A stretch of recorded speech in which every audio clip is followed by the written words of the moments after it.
कल खबर ये थी कि जी इमरान खान के दोनों साहबजादे पाकिस्तान नहीं आ रहे। आज की खबर ये कि वो पाकिस्तान आएंगे। इमरान खान से मंसूब करके ये खबर कैसे सामने आई, ये एक सवाल है। लेकिन आज इमरान खान की बहन अलीमा खान साहिबा का कहना है कि जी सुलेमान और कासिम पाकिस्तान आ रहे हैं। अलीमा खान साहिबा का ये भी कहना है कि जी नाइकोप के हामिल बच्चों को कोई पाकिस्तान आने से नहीं रोक सकता। उनका कहना है कि जी बच्चों को कुछ हुआ तो ये आलमी मसला बन जाएगा। या कुछ लोग जो है नहीं चाहते बकौल उनके कि इमरान खान के साहबजादे जो हैं वो पाकिस्तान आए। दूसरी जानिब वज़ीर दिफा ख्वाजा आसिफ साहब का कहना है कि जी साबिक़ वज़ीर-ए-आज़म इमरान खान के बेटों को पाकिस्तान आने से नहीं रोका, ताहम तहरीक इंसाफ को 9 मई या 26 नवंबर बर्पा करने की दोबारा इजाज़त नहीं दी जाएगी। तो जनाब, एक तरफ बयानात की जंग तो दूसरी जानिब जो है तहरीक इंसाफ एहतजाज की तैयारियों में मसरूफ़ है। इसी सिलसिले में आज बैरिस्टर गौहर के ज़ेर सदारत जो है पार्टी की सियासी कमेटी का एक वर्चुअल इजलास हुआ है, जो गालिबन अब भी जारी हो। इजलास में पंजाब और KP की क़यादत शरीक हुई, जिसमें ज़राए के मुताबिक मुल्क की सियासी सूरत हाल और 5 अगस्त के एहतजाज से मुताल्लिक़ जो है मुशावरत हो रही है। खैबर पख्तूनख्वा में तहरीक इंसाफ को अवामी ताकत का मुजाहरा करने में दिक्कत नहीं होगी, क्योंकि वहाँ उसकी अपनी सूबाई हुकूमत है। असल चैलेंज जो है वो पंजाब साबित होगा, जहाँ तहरीक इंसाफ जो है गिरफ्तारी और मुकदमात की वजह से पहले ही शदीद दबाव का शिकार है। तहरीक इंसाफ के एहतजाज के हवाले से क्या हकीकत पसंदाना तवक्कुआत हैं, ये तासुर क्यों गहरा हो रहा है कि जी शहबाज शरीफ साहब के दौर में पाकिस्तान में जमहूरियत जो है वो पसपा हुई और जमहूरी आज़ादियाँ कम हो रही हैं, और इमरान खान के साहबजादों के पाकिस्तान आने की असल खबर क्या है। बात करने के लिए हमारे साथ मौजूद हैं तहरीक इंसाफ के सीनियर रहनुमा मोहतरम उमैर खान न्याजी साहब और नून लीग के मोहतरम इख्तियार वली साहब। उमैर साहब, ये जो है 5 अगस्त अब ज़्यादा दूर नहीं है। इमरान खान ने कहा था कि जी उस दिन जो है 5 अगस्त को, यानी कि इस तहरीक का नुक्ता अरूज होगा। हकीकत पसंदाना तौर पे अगर जायज़ा लें तो आपको क्या तवक्कुआत हैं इससे? बुनियादी तौर पे देखें, तहरीक एक कंटिन्यूस अमल होता है और तहरीक में ऑलरेडी PTI है, मुख्तलिफ इवेंट्स कर रही है, मुख्तलिफ जगहों पे लोगों को मोबिलाइज़ कर रही है। मगर आखिरी एक हफ़्ते में बदलाव ये आया है कि तहरीक इंसाफ ने जो ऑलरेडी एक अलायंस बनाया हुआ था उसको भी ऑन बोर्ड लिया है। कल अलायंस की मीटिंग है, इंशाल्लाह ताला अगर उनकी बुकिंग का अब इशू चल रहा है कि इस्लामाबाद में एडमिनिस्ट्रेशन ने बुकिंग ट्यूलिप होटल की कैंसिल, उन्हें प्रेशर कर रहे हैं कि कैंसिल कर दें, अगर वो कर भी दें तो ज़ाहिरी बात है एक इवेंट तो होना ही होना है और उसमें स्ट्रेटेजिक डिसीजन लिए जाएंगे इसी एहतजाज के हवाले से। और इंशाल्लाह ताला उसके बाद जो प्रेस कॉन्फ्रेंस होगी उसमें मुकम्मल आए अमल आपके सामने और आवाम के सामने रख दिया जाएगा। अच्छा इख्तियार वली साहब, अब सूरत हाल ये है कि गालिब तासुर ये है, सिर्फ PTI के नहीं, मैं कह रहा हूँ गालिब तासुर ये है कि वो शहबाज शरीफ साहब को दौर अव्वल हो, शहबाज शरीफ साहब को एम हो, उसमें जमहूरी आज़ादियाँ जो है सुकड़ी हैं, सिमटी हैं, और लोगों का जो बुनियादी हक़ होता है आज़ादी इज़हार, उसके साथ साथ आज़ादी एहतजाज, उसको बहुत ज़्यादा कम कर दिया गया है। क्या कहेंगे इस पर? बिस्मिल्लाहिर्रहमानिर्रहीम। बहुत शुक्रिया आमिर साहब। आज़ादी इज़हार पे तो कोई कदगन नहीं है, वरना इधर ये देखें उमैर नियाज़ी साहब बैठे हुए हैं अपना इज़हार ख्याल कर रहे हैं। माशाल्लाह, आप हमारे बड़े नाकिद हैं, ठीक ठाक नाकिद हैं, आप खुलकर बोलते हैं, कोई इस पे पाबंदी नहीं है। लेकिन डेमोक्रेटिक राइट्स को एक्सरसाइज करने के लिवादे में अगर इंतशार फैलाया जाए तो मेरे ख्याल में हूएवर, अगर वो वज़ीर आज़म शहबाज शरीफ बैठे हों, मैं बैठा हूँ या आप बैठे हों, तो फिर रियासत की अपनी कुछ ज़िम्मेदारियाँ भी होती हैं। पाकिस्तान तहरीक इंसाफ का जो माजी का ट्रैक रिकॉर्ड है एहतजाजों का और धरनों का, वो कुछ ज़्यादा पुरअमन रहा नहीं है, बल्कि वो खून आलूद है, उसने काफ़ी आलूदगी फैलाई है। तो ऐसी चीज़ों को ज़रा थोड़ा सा स्ट्रेनर से गुजारना पड़ता है, अदरवाइज़ ऐसी कोई बात नहीं है। और हम इसको इसलिए इस तरह नहीं कह सकते जिस तरह आप कह रहे हैं कि आपने देखा कि हाफिज़ नईम साहब जमात इस्लामी का एक धरना लेके आए, वो इस्लामाबाद में बैठे, कई दिन बैठे रहे, उन्होंने ठीक ठाक प्रोटेस्ट भी किया। वो लियाकत बलोच साहब जो है वो शिकायत कर रहे थे जी पंजाब में जो हकूक़ बलूचिस्तान का जुलूस आया उसको रोक दिया गया, उसके लिए पाबंदियाँ आयद की जा रही हैं। तो वो हो रहा है, पिक एंड चूज़ होता है इख्तियार भाई जी। सर मुझे अगर आप बोलने दे देते ना, लेट मी कंप्लीट। बिस्मिल्लाह। तो हाफिज़ नईम साहब का धरना आपने देखा, हमने उनके साथ उनको फैसिलिटेट भी किया, उनके साथ बैठे भी और उनकी मुतालिबात माने भी। मौलाना फजलुर रहमान साहब इस वक्त पूरे मुल्क में जलसे कर रहे हैं, हुकूमत ने उन पर कोई पाबंदी नहीं लगाई, कोई रुकावटें नहीं खड़ी की। दीगर पार्टियों को आप देख लें, पाकिस्तान पीपल्स पार्टी कर रही है, MQM कर रही है, ANP कर रही है, लेकिन जिनका ट्रैक रिकॉर्ड 26 नवंबर जैसा हो, 9 मई जैसा हो, तो उनकी चीज़ों पे थोड़ी सी नज़र रखनी पड़ती है। अच्छा, वो देखना पड़ता है कि इसमें पाकिस्तान को क्या खैर है और इनकी ज़्यादा खैर क्या है और मुल्क के लिए नुकसान वाली चीज़ें क्या हैं। जैसे आपने देखा ही होगा कि अली अमीन साहब की स्टेटमेंट आपने कल भी सुनी होगी, जिसको मैं समझता हूँ कि वो बिल्कुल एंटी स्टेट बोल रहे हैं। अच्छा, अब मुझे जरा सा खतरा कलामी करने से आपका पॉइंट आ गया, क्योंकि वो हमारा महदूद वो है ये सेगमेंट, कई सवाल आते हैं। मैं चाहूँगा कि उमैर साहब इस पर अगर आप कमेंट करना चाहें तो कर दें, जो अभी हमारे इख्तियार वली साहब ने फरमाया है। और एक और चीज़ को मैं साथ ही क्लैरिफाई कराना चाहूँगा, गुज़श्ता 24 से 36 घंटों में दो बड़ी मुतज़ाद खबरें चली हैं। एक कल ये चल रही थी कि जी इमरान खान साहब के साहबजादे जो हैं वो नहीं आएंगे, आज चल रही है कि आएंगे, अलीमा खान साहिबा को कोट किया जा रहा है। आपके पास क्या खबर है जनाब?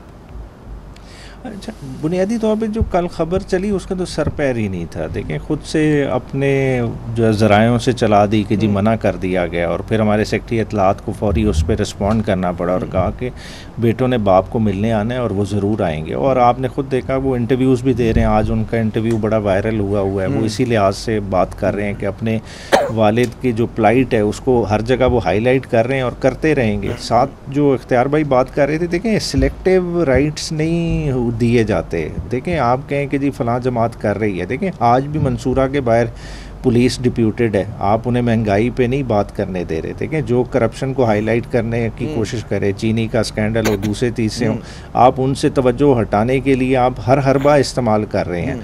मगर ओवरऑल फेयर असेसमेंट कर लें, human rights commission of Pakistan की रिपोर्ट है, वो आप ही के जो आपने सवाल उठाया है उसको वो एंडोर्स करती है कि पाकिस्तान में इस वक्त सिविल राइट्स नहीं है, आज़ादी राय नहीं है, और उसमें बहुत सारी कदगन है। अगर वो जर्नलिस्ट के लिहाज से देख लें, वो यूट्यूबर्स के लिहाज से देख लें, हर कोई प्रॉब्लम इधर फेस कर रहा है। बात ये है कि हम क्रिटिसिज्म को क्रिटिसिज्म की तरह लें, हम उसको ले लेते हैं कि वो शायद हमारे ज़ात पे हमला है। ठीक है, जब तक हम इस आज़ादी राय को रिस्पेक्ट नहीं करेंगे हमारे माशरे की घुटन कम नहीं होगी। और उसी घुटन की वजह से आज देखें कि दहशतगर्दी हमारे बॉर्डरों पे पनप रही है, हम उसको नहीं कर रहे। हमारा फोकस उनको एरेडिकेट करने पे हो, मगर नहीं, हम फोकस किस पे रख रहे हैं कि हमने तहरीक इंसाफ ख़त्म करनी है। दुरुस्त। अच्छा इख्तियार साहब, एक ये जो सवाल मैंने इनसे किया था इमरान खान साहब के साहबजादों के हवाले से, ज़ाहिर पाकिस्तानी नौजवान है, अलीमा साहिबा कह रही हैं कि जी नाइकॉप, बिल्कुल नाइकॉप पे ट्रैवल कर सकते हैं, दिखाएंगे, वो आ सकते हैं पाकिस्तान। हुकूमत के रवैये के हवाले से बहुत ज़्यादा अंदेशे हैं, क्या उन्हें वालिद से मिलने की इजाज़त होगी, नहीं होगी? क्या वो आईन पाकिस्तान के तहत जो उसको हक़ देता है आईन पाकिस्तान, आज़ादी इजहार का जमहूरी हक़ है उनका, राइट टू प्रोटेस्ट भी है, उसकी इजाज़त होगी, नहीं होगी? बड़े मुतज़ाद इशारे आपकी जमात से भी मिल रहे हैं हमें। जी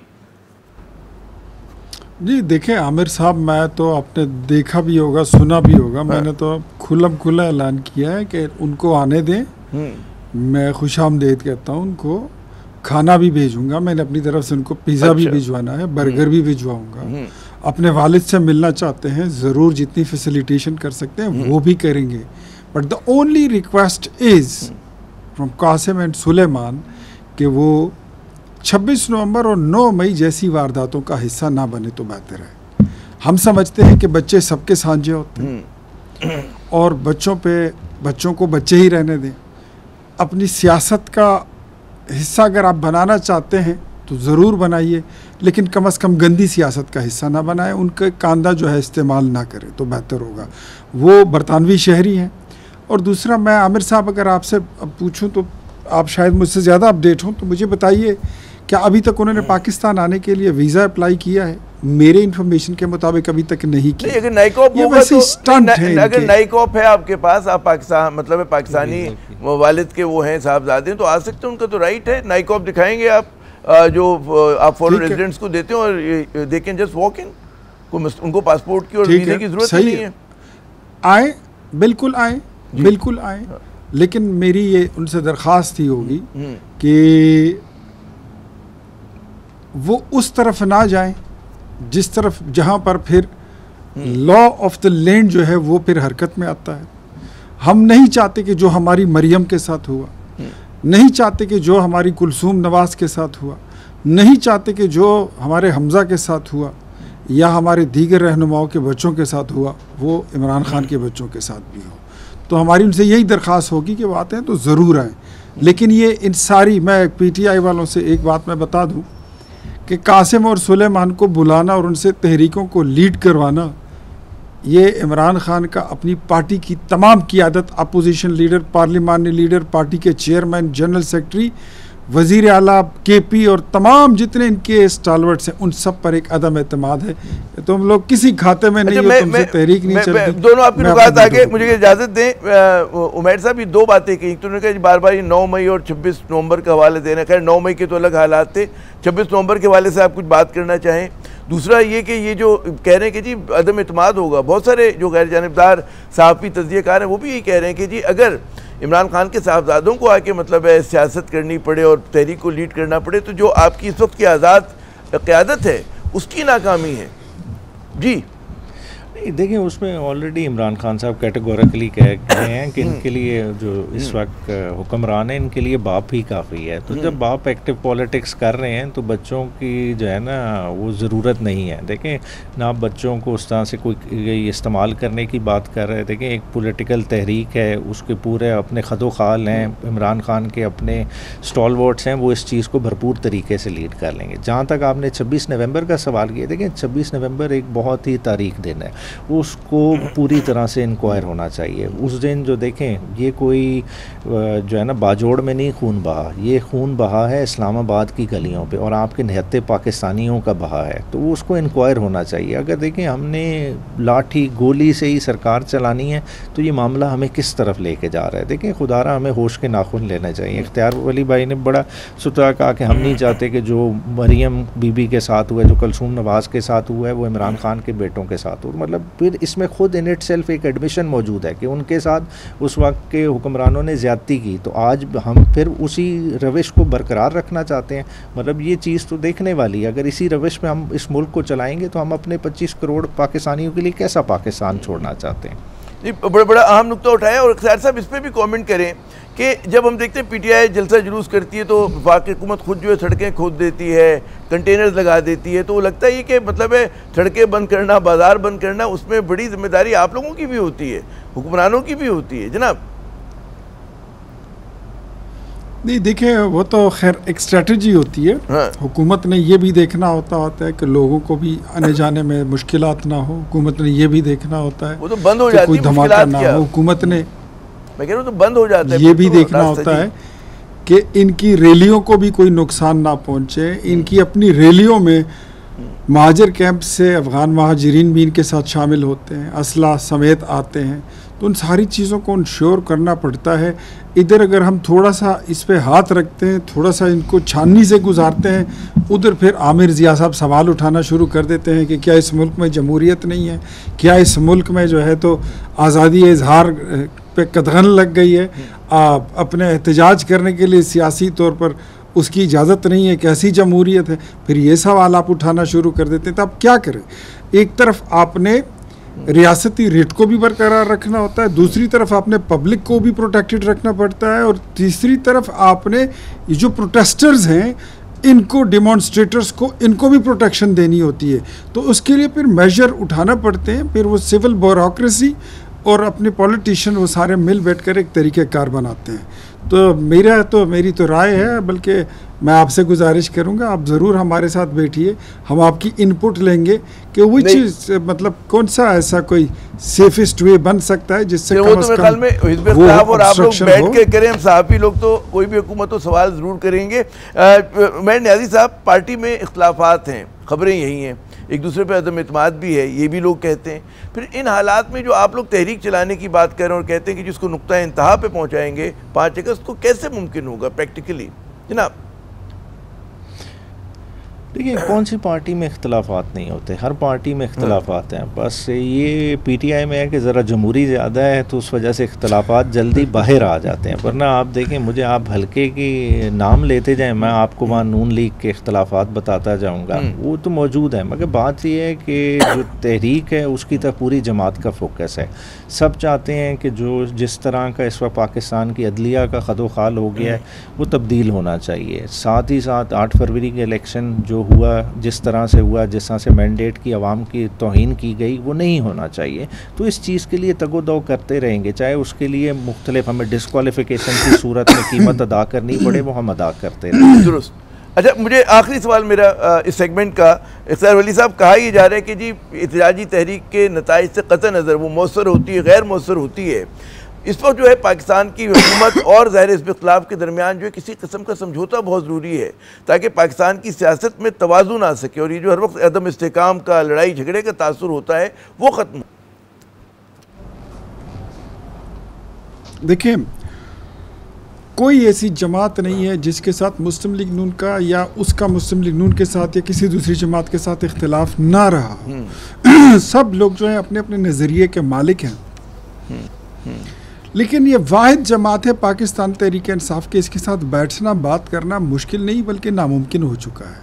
और ये मसला सिर्फ मुस्लिम लीग नून को नहीं है, ये आपने देख लिया कि इनके साथ जो इत्तेहादी थे ये मौलाना साहब के साथ काफ़ी हद तक दूर तक चले गए थे और इत्तेहाद इनका बन भी गया था। 26वीं आईनी तरमीम बनने वक्त PTI और JUI ऐसे आपको साथ खड़ी नजर आई। मैं आपसे तफसील से साहब में फिर हम बात करेंगे, वो हमें सेगमेंट रैप अप करने का कहा जा रहा है। बहुत बहुत शुक्रिया उमैर साहब और इख्तियार वली साहब, आपका कीमती वक्त दिया। नाज़रीन, वो जो सवाल वही है कि जी तहरीक मौसर हो या तहरीक जो है गैर मौसर चले, जो असल बात यह है वो ये कि जी पाकिस्तान की सियासत में महाजराई ख़त्म होनी चाहिए और उसके लिए यकीनन हुकूमत और हिज़्ब इख्तिलाफ को कहीं ना कहीं मिलकर बैठना पड़ेगा। फैसले सड़कों पे नहीं होने चाहिए बल्कि ऐवानों में होनी चाहिए, कहीं मेज़ पे होनी चाहिए। यहाँ पे एक वक्फा लेते हैं, वक्फे के बाद जब दोबारा हम हाजिर होंगे हमारे साथ सिंध के सूबाई वज़ीर मोहतरम नासिर हुसैन शाह साहब मौजूद होंगे। उनसे सवाल ये होगा कि जनाब, एक तासुर ये कि सिंध जो है वो तरक्की की दौड़ में पंजाब से पीछे है, क्यों, आखिर वजह क्या है इसकी? साथ ही साथ कुछ हम इलेक्ट्रिक की भी बात करेंगे, हमारे साथ रहिएगा। एक गहरा होता हुआ तासुर ये है कि जी तमाम तर वसाइल के बावजूद सूबा सिंध तरक्की की दौड़ में पंजाब से कहीं पीछे है, चाहे शहरी इलाके हों या देही। सिंध के दारुल हुकूमत और पाकिस्तान के माशी दिल कराची की बात करें तो तवातुर के साथ दुनिया के सबसे ज़्यादा नाकाबिल रिहाइश शहरों में इसका शुमार होता है। 2025 की the economist intelligence unit report के मुताबिक कराची का दुनिया भर के 173 शहरों में से 170वां नंबर है, यानी कि 170th। कराची में इंफ्रास्ट्रक्चर के मंसूबे शुरू होते हैं लेकिन बाज़ जो हैं वो बरसा बरस गुजर जाने के बावजूद मुकम्मल नहीं हो पाते। पानी की तरसील का K4 प्रोजेक्ट हो या Karachi circular railways, red line हो या फिर कहते हैं ना सूरज का S3 प्रोजेक्ट, ये सब बरसा बरस गुजर जाने के बावजूद मुकम्मल नहीं हो पाए। प्रोग्राम के इस हिस्से में इसकी वजह हम जानने की कोशिश करेंगे। साथ ही बात करेंगे जी कि हुकूमत सिंध जो है वो कराची के सार्फिन को कैसे के इलेक्ट्रिक की तरफ से डाले जाने वाले 50 अरब के नाजायज़ इजाफी बोझ से बचाएगी। हमारे साथ मौजूद हैं सैयद नासिर हुसैन शाह साहब, सूबाई वज़ीर तवानाई, मनसूबाबंदी और तरक्यात। जनाब नासिर साहब, बहुत शुक्रिया अपना कीमती वक्त देने का। आसान सवाल से शुरू करते हैं कि क्या वजह है कि जी कराची के जो बहुत सारे तरक्याती मनसूबे हैं वो बरसा बरस गुजर जाते हैं, मुकम्मल नहीं हो पाते, डेडलाइन आती है गुजर जाती है। कसूर किसका है? वफाकी हुकूमत का है, सूबाई हुकूमत का है, हमारे सितारों का है? बिस्मिल्लाहिर्रहमानिर्रहीम, अल्लाहुम्मा सल्ली अला मुहम्मद व आले मुहम्मद। देखिए, 2-3 इस तरह के प्रोजेक्ट तो ज़रूर हैं जिनको काफ़ी बरसा बरस की आप बात कर सकते हैं, लेकिन बाकी तो काफ़ी बड़े प्रोजेक्ट जो हैं वो हमने टाइम पे कंप्लीट किए हैं, बल्कि बिफोर टाइम कंप्लीट किए हैं, जिसमें बहुत सारे अंडर पासेस हैं, ओवरहेड ब्रिजेस हैं, इंफ्रास्ट्रक्चर है और भी इस तरह से बहुत सारे प्रोजेक्ट हैं। लेकिन बिल्कुल ये एक हकीकत है कि अगर आप K4 की बात करें तो उसमें बहुत डिले हुआ है और उसका कसूरवार ये कह के बरीउल ज़िम्मा नहीं हो सकते हम कि जी ये हमारा कोई कसूर नहीं है, लेकिन उसके वजूहात ज़रूर हैं। मिसाल के तौर पर शुरू में जब इसको कंसीव किया गया इस प्रोजेक्ट को तो उसको प्रॉपर तरीके से नहीं रखा गया उसकी पूरी स्कीम को जी, और इसी वजह से वो बाद में बढ़ती भी गई। फिर जब इस पे तेज़ी आई तो 2018 में जब खान साहब की गवर्नमेंट आई, या ऑन रिकॉर्ड है, मैं कोई पॉलिटिकल पॉइंट स्कोरिंग नहीं कर रहा, खान साहब यहाँ पे गवर्नर हाउस में आए थे 2018 में और 18 या 17 अक्टूबर थी या सितंबर थी वो डेट है जिसमें उनको ब्रीफिंग दी गई और ऑनरेबल चीफ मिनिस्टर साहब भी वहाँ मौजूद थे, जिसमें उन्हें कहा गया कि जी K4 का प्रोजेक्ट जो है ये जी इतने का था, इसको 2-3 गुना बढ़ा दिया गया है। तो उन्होंने कहा अच्छा मैं इसको चेक करवाता हूँ, तब तक इस पर काम रोक दिया जाए। फिर वो काम रुक गया। फिर 2-2.5 साल के बाद जब उनको पूरा प्लान बना के उन्होंने दिया तो उस वक्त वो जो दो गुना ज़्यादा लागत आ रही थी वो 6 गुना ज़्यादा लागत हुई। फिर उन्होंने वापडा के हवाले वो काम किया। हमने कहा ओके, क्योंकि 2 उसके सेगमेंट हैं, एक वो है जो अब वापडा कर रही है वफाकी हुकूमत, उसमें बहुत ज़्यादा तेज़ी से काम हो रहा है, और दूसरा ऑगमेंटेशन का है जो हम लोग कर रहे हैं।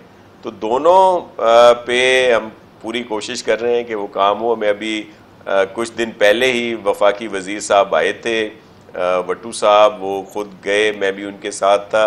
एक एक चप्पा हमने देखा जहाँ से ये स्कीम शुरू होती है, 90 किलोमीटर 100 किलोमीटर तक हमने जो लाइन के साथ साथ हमने वो देखा। तो इंशाल्लाह पूरी कोशिश है कि 2026 में ये कंप्लीट हो जाए। पहला बात केसीआर तो अच्छा, लेकिन वो बड़ी दिलचस्प बात है, 2011 से शुरू, जो अप्रूवल मिला था 2011 से मिला था जी, बिल्कुल। और ज़ाहिर है कि 25 अरब का मनसूबा बढ़ते बढ़ते क्या हो गया। और सिर्फ यकीनन आपने दुरुस्त फरमाया कि कुछ मनसूबे जो हैं बड़ा तेज़ी से मुकम्मल भी हुए, अंडर पासिस जैसे आप कह रहे हैं, फिर ये जो मलिर एक्सप्रेस वे आ रहा है भुट्टो, जो DHA 9 को मिलाएगी और बहरिया टाउन को मिलाएगी। लेकिन जो आम कराची वालों के मसले हैं, आप जैसे ऑरेंज लाइन की बात करें, रेड लाइन की बात करें, यूनिवर्सिटी रोड खुदी हुई है तो अरसे से खुदी हुई है। आप देखें पूरा शहर लगता है खंडरात का मंजर पेश करे। आप मुझसे ज़्यादा घूमते हैं शहर में तो अंदाज़ा होगा कि लोग किस कर्ब से गुजर रहे हैं, कितनी ज़्यादा माहौलियात ख़राब हो रही हैं, पोल्यूशन हो रहा है उसकी वजह से। तो वो एक बहुत बड़ा मसला है कराची का, और वो भी सारे मसले कई बरस तक डिले हो चुके हैं। हत्ता कि सूरज S3 जो है वो 2006 का मनसूबा अभी तक मुकम्मल नहीं हुआ। सर्कुलर रेलवे आप कहेंगे जो फाक आ जाता है उस पर, लेकिन है तो कराची का ही। हब डैम से जो पानी लाना था किमाड़ी तक, वो अब तक मुकम्मल नहीं हुआ। कब से कंसीव किया हुआ है जनाब? जी बिल्कुल, देखें डैम से शुरू कर देते हैं। वो जो स्कीम है वो बहुत तेज़ी से हो रही है, उसको अभी हमने शुरू किया है, कोई साल सवा साल हुआ है, और वो इन टाइम इंशाल्लाह जो उसको हब डैम से उसको ज़्यादा रिवैम्प करना, उसका एक्स्ट्रा लाइन जो ला रहे हैं हम लोग, उस पर बहुत तेज़ी से काम हो रहा है और इंशाल्लाह वो बहुत जल्द शुरू हो जाएगा।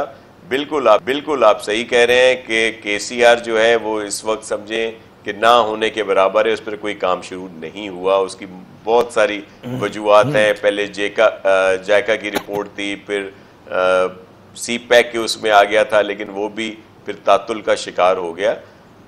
ये ऑरेंज लाइन तो कंप्लीट हो गई है और वो ग्रीन लाइन वो चल रही है। बिल्कुल रेड लाइन में इश्यूज हैं, और हमने रेड लाइन में इश्यूज हैं। वो हमने यूनिवर्सिटी रोड बहुत अच्छे तरीके से बनाया था, लेकिन अब बिल्कुल लोग वहाँ पे उनको तकालीफ का सामना है, जिसके लिए हम उनसे माजरत भी कर रहे हैं। इशू ये है कि उसमें भी बहुत सारी फॉर्मलिटीज़ होती हैं, वर्ल्ड बैंक की, दीगर इदारों के, एशियन बैंक की, और फिर यूटिलिटीज़ का इशू होता है। जब वो नीचे से उसको कह लें काम होता है, खुदाई होती है, तो फिर यूटिलिटीज़ नीचे से निकल आती हैं, जिनकी वजह से वो डिले हुआ है। लेकिन उसको हम कोशिश कर रहे हैं, और शर्जील इनाम मेमन साहब जो ट्रांसपोर्ट के मिनिस्टर हैं, हमारे सीनियर मिनिस्टर भी हैं, वो दिन रात वहाँ पे आपको मुख्तलिफ औकात में नज़र भी आते होंगे।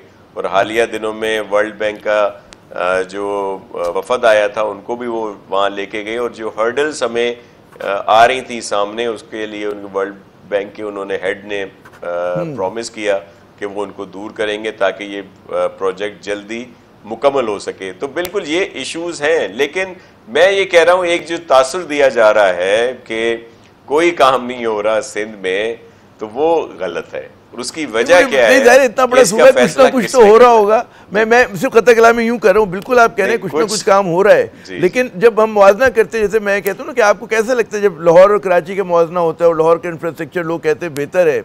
अभी मुझे कान में कहा गया जी करीमाबाद का भी जो अंडरपास है वो नहीं बना हुआ, तो वहाँ पर इंफ्रास्ट्रक्चर के प्रोजेक्ट शुरू होते हैं, वफाक भी पैसे दे देता है, सूबा भी जो है बहुत ज़्यादा तेज़ी के साथ काम करते हैं। सिंध में और कराची जैसे मतलब शहरी सिंध हो, देही सिंध हो, उस तरह का आपको इम्पैक्ट नज़र नहीं आ रहा। हालांकि बड़ा माशाल्लाह अमीर सूबा है हमारा भी सिंध जो है, तो क्या वजह है कि इतना पीछे जब आप तकाबुल करते तो पीछे रह जाते हैं? आपको जी बिल्कुल एक थोड़ा सा मुझे टाइम दीजिएगा जी, क्योंकि उसमें, और ये सारी बातें वो हैं जो ऑन रिकॉर्ड हैं, आप उस पर नेट पे जा सकते हैं, आपके सामने सारी चीज़ें आ जाएंगी। मेरे पास अभी प्लानिंग एंड डेवलपमेंट का भी पोर्टफोलियो है, तो अगर आप उसको चेक करें जी, तो कराची के लिए दुख और उसका दर्द सब रखते हैं। सारे बात करते हैं कि जी भी कराची पाकिस्तान की मईशत में रीढ़ की हड्डी की हैसियत है, लेकिन बहुत उसका हमें वो ख्याल है। लेकिन कराची के लिए सिवाय Sindh government, Pakistan Peoples Party की गवर्नमेंट के और कोई कुछ करता नहीं है। उसकी वजह मैं इसलिए आपको बता रहा हूं कि रिकॉर्ड पे है कि जो पीएसडीपी बनाए 2013 से लेकर 2022 तक, उसमें 3% से ज्यादा सिंध के लिए एलोकेशंस या स्कीम्स नहीं रखी गई, जबकि दूसरे सूबे भी हमारे अपने हैं, लेकिन वहां पे ट्रिलियंस की स्कीम्स गई। ये भी नहीं है कि जी 18वीं तरमीम और एनएफसी अवार्ड के बाद सूबों के पास ही सब कुछ है, ऐसा नहीं है। कराची मिनी पाकिस्तान है और कराची में लोग देखने की बजाय बसने आते हैं। ये जो रिपोर्ट्स आती हैं कि जी रहने के काबिल नहीं है, तो जो रहने के काबिल शहर नहीं होते वहां पे क्या लोग आके बसते हैं? यहाँ पे लोग कराची घूमने नहीं आते, बहुत बड़ी तादाद डेली की बेसिस पे बसने आती है। वो भी हमारे लिए इशू होता है, कच्ची आबादियां बनती हैं और वो बड़ा सिलसिला है, लेकिन ये एक हकीकत है। तो फेडरल गवर्नमेंट की हमें पहले सपोर्ट नहीं रही 2013 से 22 तक, अब जाके कुछ सपोर्ट हमें जरूर मिली है और मोहतरम मियां शहबाज शरीफ साहब से हम बहुत पुरुमीद हैं कि इस साल भी उन्होंने बजट में कुछ पैसे रखे हैं। लेकिन अगर वफाकी हुकूमतों को देख ले तो क्या वो आपने ग्रीन लाइन या एक आध कोई और प्रोजेक्ट दे के ये नहीं कहा जा सकता कि जी हमने बहुत कुछ कर लिया कराची के लिए। नहीं, आपने फरमाया कि जी पहले 3% से ज़्यादा कभी पीएसडीपी में नहीं रखा गया सिंध के लिए। तो शहबाज शरीफ साहब आपके तहादियों की जब से हुकूमत आई है, कितना परसेंटेज में इजाफा हुआ है?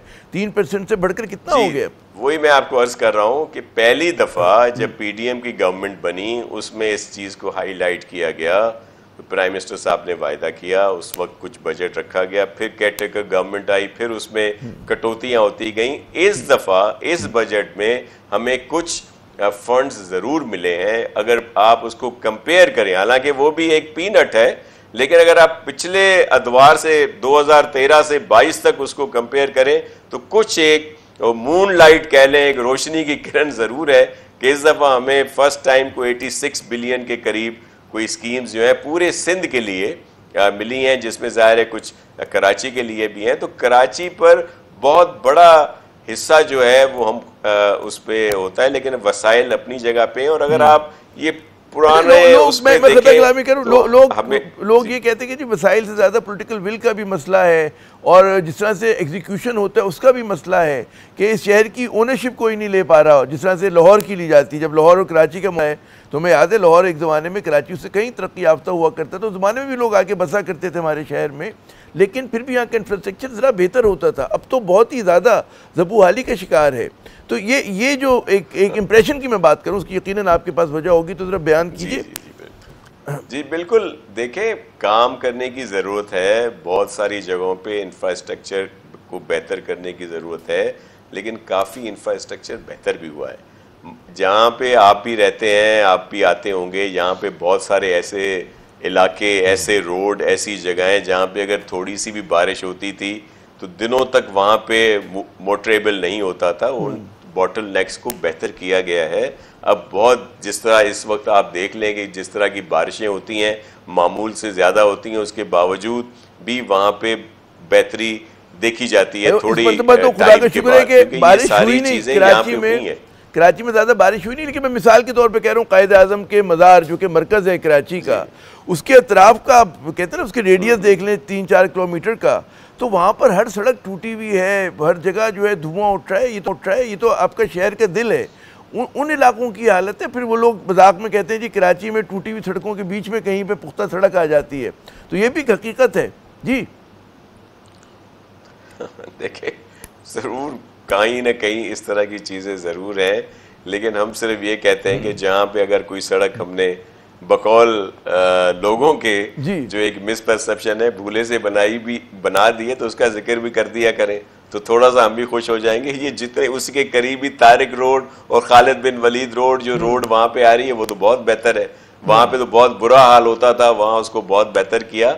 ये कुछ रोडों पे काम इस वजह से रुका हुआ है। मिसाल के तौर पर जिस तरह हमने यूनिवर्सिटी रोड बना दिया, अब ये बीआरटी की वजह से फिर उसको हमें डिस्टर्ब हुआ वो रोड, तो ये रोड भी उसी बीआरटीज के उसमें आ रहे हैं। इस वजह से उनको कुछ बेहतर किया जाता है, उस पर पैच वर्क कर दिया जाता है, लेकिन प्रॉपर काम इसलिए नहीं हुआ। कुछ सड़कें हैं ज़रूर ऐसी, लेकिन हम बहुत सारी जगहों पे काम कर रहे हैं, लेकिन फंड्स की बहुत ज़्यादा ज़रूरत है कराची के लिए, और जिस पे हम तो अपना पूरा फोकस किए हुए हैं और हमारी प्रायोरिटी है।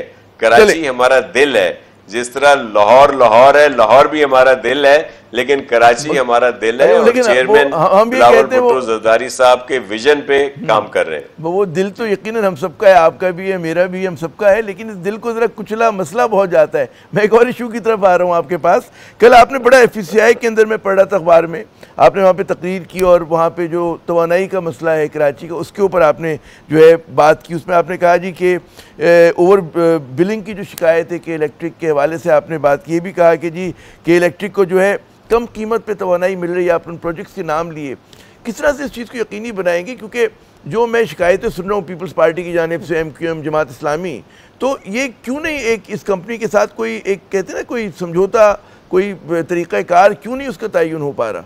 और उसमें आप लोग इतने बेबस क्यों हैं? हुक्मरान जमात हैं आप, आखिर वफाक में भी हैं, यहाँ पर भी हैं। जी देखें, जी बिल्कुल, उसमें इश्यूज अपनी जगह पे हैं, क्योंकि कि इलेक्ट्रिक को प्राइवेटाइज कर दिया गया और उस वक्त जो भी जिस तरह के भी एग्रीमेंट हुए उसमें बहुत सारी ऐसी चीज़ें हैं कि जिन्होंने इन पर कोई इख्तियार फेडरल या प्रोविंशियल गवर्नमेंट्स के इतने नहीं है। फिर भी फेडरल गवर्नमेंट का है और फेडरल गवर्नमेंट के इनके बोर्ड पे 3 डायरेक्टर हैं। हमने बारहा कहा है कि फेडरल गवर्नमेंट अपना एक डायरेक्टर रखे बोर्ड पे, 2 डायरेक्टर सिंध गवर्नमेंट के हों, एक ऑफिशियल हो, एक सिविल सोसाइटी से, बिजनेस कम्युनिटी से या कंज्यूमर की तरफ से हो, ताकि जो इश्यूज हैं उनको हाईलाइट किया जा सके। इस तरह हम क्योंकि ये इंटरनेशनल मुआहदे होते हैं, उन पर अगर कोई एक्शन लिया जाता है तो फिर इंटरनेशनली हमें वो फेस करना पड़ता है। लेकिन इनके साथ बात हो रही है, फेडरल गवर्नमेंट और प्रोविंशियल गवर्नमेंट दोनों ही एक पेज पे हैं कि इनकी जो भी ज्यादती हैं आम लोगों के साथ, कंज्यूमर्स के साथ, उनमें कमी लाई जाए, उनका अजाला किया जाए ताकि ये लोगों को तंग ना कर सकें। जो कम कीमत वाली बात थी, वो कल जो बात हो रही थी, एक तो हम इन्हें जो हमारा एक पब्लिक प्राइवेट पार्टनरशिप में पावर प्लांट है, वहाँ से जो हम नूरियाबाद से इनको दे रहे हैं STDC के ज़रिए, वो भी कम कीमत है। फिर जो सोलर पार्क हमने कराची में बनाए हैं जो तकरीबन कंप्लीट हो गए हैं, और वो भी कैपको ने उनको बहुत कम टैरिफ पे विन किया है, वो भी इनको बिजली मिलेगी। तो ये एक हकीकत है कि जब इनके साथ बात की जाती है तो ये सामने ले आते हैं कि जी देखें, ये हम हाइडल से हमें बिजली आ रही है, ये जी पावर प्लांट से आ रही है, ये गैस से ले रहे हैं, ये फॉसल फ्यूल से ले रहे हैं। तो जब वो हम इनको और सस्ती बिजली देंगे तो फॉसल फ्यूल से कहेंगे वो वहां से ना लें, तो फिर इनकी कम टैरिफ पे ये लोगों को प्रोवाइड कर सकेंगे। क्विकली सवाल ये जो 50 अरब का जो एक इजाफी उसकी बात हो रही है कि कराची वालों से वसूल करने हैं, उस पर क्या रोशनी डालेंगे? सिंध हुकूमत की क्या हिकमत अमली होगी? करारदाद तो आप लोगों ने मंजूर कर ली है। जी बिल्कुल, उस पर जी उस पर चीफ मिनिस्टर साहब ने ऑलरेडी इस बात को हाईलाइट किया और उनके साथ डिस्कशन में है हमारी बात। चीफ सेक्रेटरी साहब भी, हम लोग इस पे हैं और कराची वालों के साथ ज्यादती नहीं होने देंगे। वो हम ही हैं, हमारे भाई बहन रहते हैं और उन पर किस तरह इस तरह का इजाफी बोझ डालने देंगे। हम तो पूरी कोशिश कर रहे हैं कि जो ये ज्यादतियाँ हो रही हैं या जो इश्यूज़ हैं इनको सॉल्व किया जाए।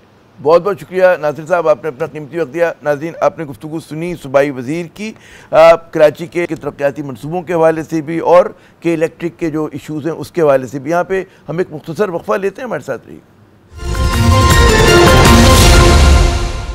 जनाब, पाकिस्तानी सियासत जो एक गोरख धंधा बनी हुई है और हमारे मुल्क में जो है वो चाहे सियासी तदाद हों, चाहे माशी हों, चाहे समाजी हों, वो शदीद से शदीद तर हो रहे हैं। हत्ता कि जो तरक्की का सफ़र है वो भी नाहमवार है। किसी इलाके में ज़्यादा तरक्की हो रही है, कोई जो है पसमानदगी का शिकार है, तो उसमें भी जो है इंसाफ नहीं हो रहा। तो पाकिस्तान को और इसकी सियासत को, इसकी मईशत को, इसकी तरक्की को दोबारा पटरी पर लाने का जो वाहिद हल है वो ये कि जनाब आप आइन पर अमल करें और जमहूरियत पर अमल करें। इसके साथ ही आमिर ज़िया को अगले प्रोग्राम तक की इजाज़त। खुदा हाफ़िज़।